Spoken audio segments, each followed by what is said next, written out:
नमस्कार सांग माने आज एक नुआ वीडियो को आपण मानक स्वागत।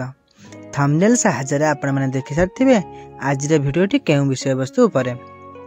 आज आम वीडियो सहायता जातीय नौसेना दिवस विषय रे 15 धड़ी रचना लिखिबा जहाको इंग्रजी रे नेशनल मेरीटाइम डे बोली कहा जाए।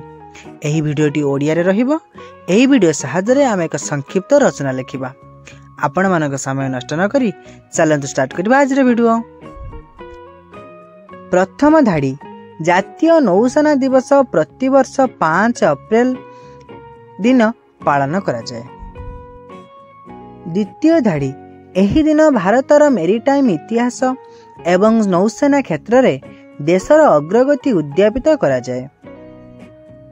तृतीय धाड़ी 5 एप्रिल 1923 रे एसएस लॉयल्टी नामक भारतीय जहाज प्रथम थर पारस्तीय बंदर जोटा कि लंडन अवस्थित को प्रस्थान करिथिला। चतुर्थ धाड़ी 1200 किलोमीटर दीर्घ भारतीय उपकूल एवं एहार वाणिज्य मूल्य एही दिनर मूल केंद्रबिंदु। पंचम धाड़ी भारतीय नौसेना उद्यम और वाणिज्य नियंत्रण एवं अग्रगति रे महत्वपूर्ण अवदान रखि थाए। षष्ठ धाड़ी एही दिन नौसेना उद्यम सामुद्रिक सुरक्षा, परिवेश सुरक्षा एवं वाणिज्य विकास विषय रे लोकमानक मध्यरे सचेतनता सृष्टि करिथाए। सप्तम धाड़ी एही दिन रे भारतर नौसेना व्यवसाय एवं समुद्र आधारित वाणिज्यर गुरुत्व उपरे गोष्ठी चर्चा होइथाए। अष्टम धाड़ी एही अवसर रे नौसेना अधिकारी माने एवं मेरीटाइम संपृक्त व्यक्ति माने सम्मानित होइथांती।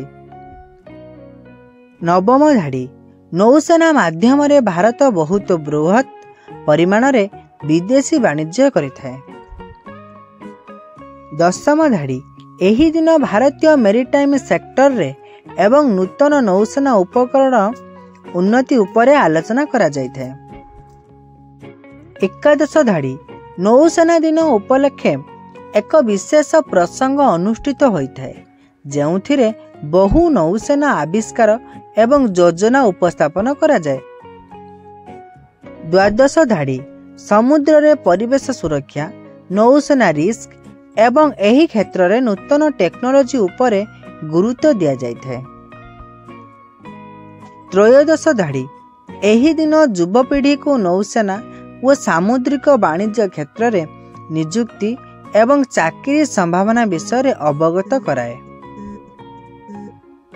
चतुर्दश धाड़ी भारतर मुख्य बंदर गुड़िक एही दिन पालन करी नौसेना अभियान को समर्थन करती।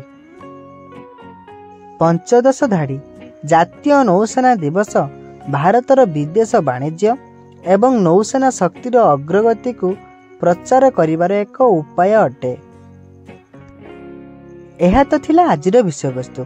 जदि मोर एही भिडियोटी आपण मानकु भल लागिथिबो तेबे मोर एही भिडियो को छोट लाइक टे करिदेबे एवं मोर एही चैनल को सब्सक्राइब करी मते सपोर्ट करिवे। रहुछि धन्यवाद।